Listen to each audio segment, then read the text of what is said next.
तो गाइस आज हम देखेंगे जुजुत्सु काइसेन का सीजन 2 का एपिसोड नंबर 7। अगर आपने पिछले वाले एपिसोड्स नहीं देखे तो उसका लिंक मैं आई बटन में दे दूंगा, उसे चेकआउट जरूर कर लेना, बाकी डिस्क्रिप्शन में भी आपको उसका लिंक मिल जाएगा। एपिसोड की शुरुआत पे हम देखते हैं कि मेकामारू के हमले से माइतो बच जाता है और भागते हुए कहता है, क्या ये मुझे तब तक जलाना चाहता है जब तक मेरी कर्स एनर्जी खत्म नहीं हो जाती? अगर ऐसी बात है तो पहले मैं इसके साथ ये सब कुछ करूंगा। और तब हम देखते हैं मेकामारू फिर से माहितो पर हमला करने लगता है और सोचता है, मेरे पिछले अटैक से माहितो ये तो समझ ही गया होगा कि मेकामारू के हमले से मैं माहितो की सोल को कोई नुकसान नहीं पहुंचा सकता। और माहितो पर लगातार मुक्के बरसाने लगता है और हम देखते हैं माहितो उसके हर हमले को डॉज कर रहा होता है और तब माहितो पानी में कूद जाता है और हम देखते हैं मेकामारू अपनी 2 साल की कर्स एनर्जी से पानी में हमला करता है, पर माहितो उससे बचकर मेकामारू पर हमला करता है। तब मेकामारू सोचता है, चाहे मैं तुम पर जितना मर्जी हमला कर लूं,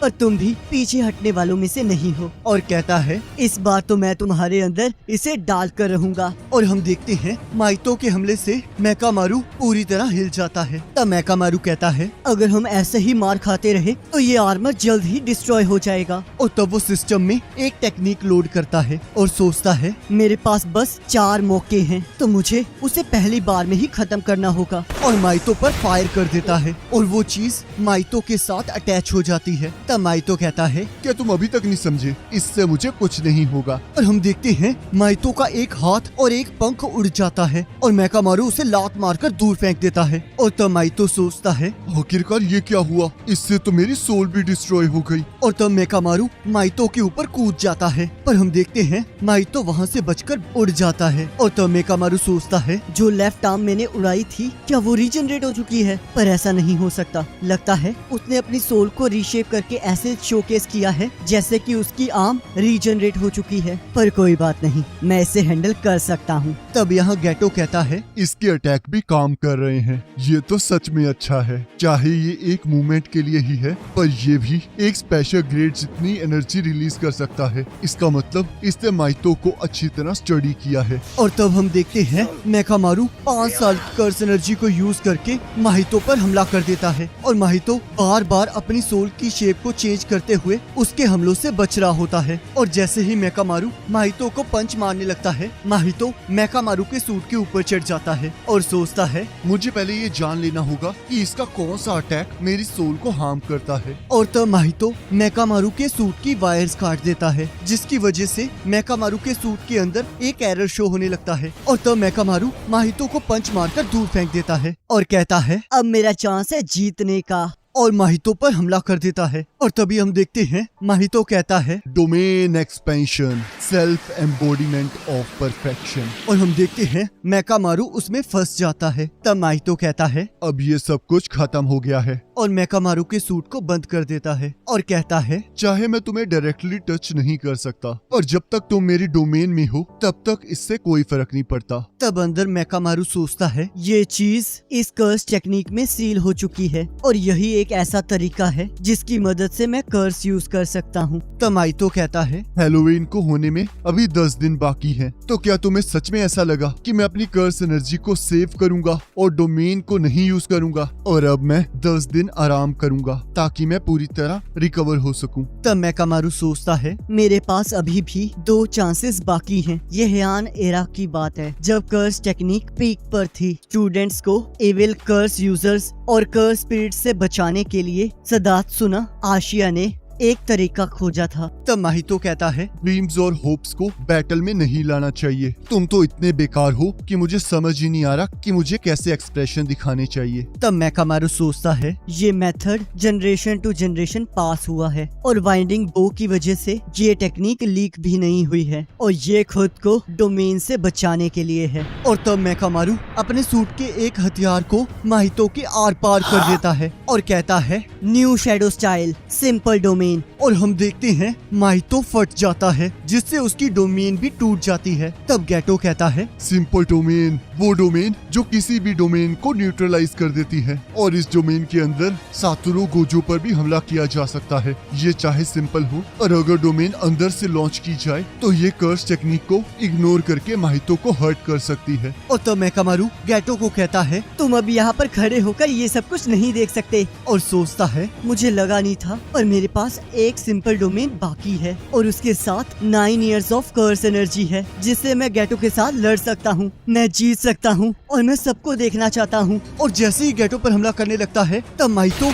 मेकामारू के सूट को तोड़ते हुए उसकी बॉडी पर हमला कर देता है। तब मेकामारू सोचता है, क्या मैं फेल हो गया? और तब मेकामारू फिर से एक रोबोट को बुला लेता है और सोचता है, मेरे पास अभी भी एक चांस है, अब मैं इस पर डायरेक्टली हमला करूंगा। और हम देखते हैं मेकामारू का रोबोट माइतो के हमलों को काटता हुआ आगे बढ़ रहा होता है और माइतो भी हार नहीं मान रहा होता। और जैसे ही मेकामारू का रोबोट टूटता है, मेकामारू अपने सूट से बाहर आकर माइतो पर हमला कर देता है। और यहाँ हम देखते हैं मीवा मेकामारू के सूट से पूछ रही होती है कि क्या मैं तुमसे कभी मिलने आ सकती हूँ? उस बेसबॉल गेम के बाद मुझे ऐसा फील हुआ कि मैं सबके काफी करीब आ चुकी हूँ, क्योंकि इससे पहले भी हम साथ थे, पर इससे पहले हमारे बीच में एक लाइन थी और शायद वो जुजुत्सु सॉर्सर्स के काम की वजह से है, क्योंकि आखिर में अगर तुम ज्यादा क्लोज हो जाओगे तो उनके जाने के बाद तुम और भी ज्यादा सैड हो जाओगे। पर मुझे अभी का रिलेशन भी काफी अच्छा लग रहा है। पर तुम पिछली बार बेसबॉल गेम में पार्ट नहीं ले पाए थे और उस टाइम हमने तुम्हारी जगह एक पिचिंग मशीन को खिलाया था, पर मैं तुम्हारे और करीब आना चाहती हूँ, तो इसलिए एक दिन मैं तुमसे जरूर मिलूंगी। तब यहाँ गैटो कह रहा होता है, क्या ये थोड़ा खतरनाक था? तब माइतो कहता है, जब मैंने उसकी टेक्निक की टाइमिंग के साथ सिंक्रोनाइज किया तब मुझे अपनी बॉडी को फट जाने देना पड़ा,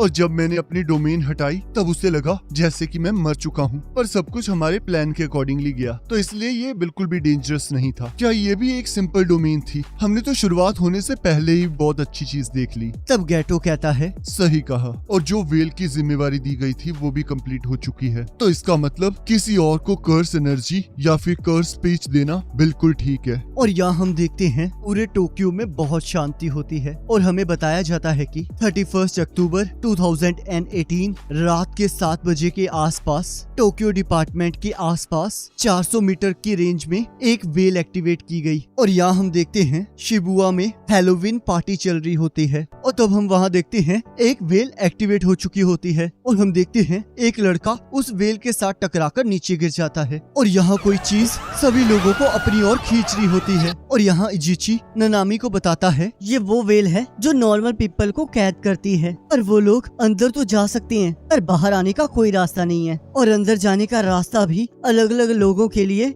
अलग अलग तरीके से वर्क करता है। जैसे कि एक जुजुत्सु सॉर्सर के लिए और असिस्टेंट सुपरवाइजर के लिए इस वेल के अंदर आना और बाहर जाना बहुत आसान है और इसके अंदर किसी तरह का कोई भी कम्युनिकेशन वर्क नहीं कर रहा है। तब ननामी कहता है, इन सभी चीजों को देखकर लग रहा है कि यहाँ बहुत बड़ी प्रॉब्लम आ गई है। और तब इनो वेल के बारे में समझाकर शो ऑफ करने लगता है। तब ननामी कहता है, इनो, इसे सब कुछ पता है तो तुम्हें शो ऑफ करने की जरूरत नहीं है। और गोजो कहाँ है? तब नीटा कहती है, यहाँ तो कोई भी नहीं है। क्या यहाँ सच में हैलोवीन पार्टी चल रही थी? लगता है यहाँ पर कुछ हुआ है। सभी लोग वेल के एज पर जा रहे हैं और वो सभी लोग चिल्ला रहे थे, तो हमें गोजो को यहाँ बुलाना ही होगा। तब नायोबितो जेनिन कहते हैं, नॉन सोर्सेस तो उसे जानते भी नहीं होंगे, तो किसी ने उन्हें ये सब कुछ कहने के लिए कहा होगा। क्या हम इस वेल को नहीं तोड़ सकते? तब नीटा कहती है, हमारे पास एक प्रॉब्लम है, क्योंकि वेल की दोनों साइड से सॉर्सर्स क्रॉस कर सकते हैं, तो हम इससे फोर्स से नहीं तोड़ सकते। तो उस कर्स यूजर को ढूंढना ही सही आइडिया होगा जिसने इस वेल को एक्टिवेट किया है। तब माकी कहती है, तो फिर हमें ये काम करना है। तब नीटा उन्हें वहीं रुकने के लिए कहती है। तब आत्सुआ कहता है, वो सिर्फ हाई इंटेंसिटी वाली टेक्निक ही यूज नहीं कर रहे, उन्होंने तो गोजो का नाम भी फैला दिया है। पर ये लोग वही लोग हैं जिन्होंने स्कूल इवेंट में हमला किया था। हायर अप्स ने डिसाइड किया है कि वो डैमेज को मिनिमम रखेंगे, जिसके लिए वो सातोरू गोजो को अकेले ही शिबुया की डिस्टरबेंस को सॉल्व करने के लिए भेज रहे हैं, और बाकी सभी लोगों को वेल के बाहर ही वेट करना होगा और उन्हें पकड़ना होगा जो कि गोजो से बच कर भागेंगे। तब पांडा कहता है, डैमेज को मिनिमाइज करना सिर्फ सॉर्सर्स पर अप्लाई होता है ना, तो इसका मतलब इससे कोई फर्क नहीं पड़ता कि ऑर्डिनरी लोग हर्ट होते हैं या नहीं। तब आत्सुआ कहता है, छोड़ो इसे, अब तो जो होना था वो हो चुका है और मुझे भी लगता है कि ये अप्रोच सही है। और वैसे भी मैं वेल के अंदर जाकर आया हूँ, वहाँ सब कुछ शांत है और जो लोग चीख रहे हैं उनके आसपास भी कोई कर्स यूजर या फिर कर्स स्पिरिट नहीं है, तो इसका मतलब वो लोग वहाँ सिर्फ ट्रैप हैं। तो अगर मैं सच कहूँ तो मैं अंदर नहीं जाना चाहता। तब पांडा कहता है, पर ऐसा क्यों? तब आत्सुआ कहता है, मुझे लगता है उस जगह को हिकारे कहा जाता है और वहाँ अंडरग्राउंड में शायद कोई स्पेशल ग्रेट कर्स स्पिरिट है। और यहाँ हम देखते हैं लोग गोजो सातोरू को बुला रहे होते हैं। तब एक पर्सन कहता है, आखिरकार ये है कौन? तब दूसरा पर्सन कहता है, पता नहीं, पर किसी ने कहा है कि अगर वो यहाँ नहीं आएगा तो हम बाहर नहीं जा पाएंगे। और यहाँ सभी लोग शोर मचाने लगते हैं। तब एक पर्सन कहता है, क्या तुमने अभी इंटरसेक्शन के पास भीड़ को नहीं देखा? वो सभी लोग स्टेशन के अंदर खींच लिए गए हैं। और तब हम देखते हैं वेल में से एक हाथ आता है और हम देखते हैं वो और कोई नहीं गोजो होता है। 8:31 पर गोजो की एंट्री होती है और वो भी पूरे टाइम पर। और इसी के साथ एपिसोड खत्म।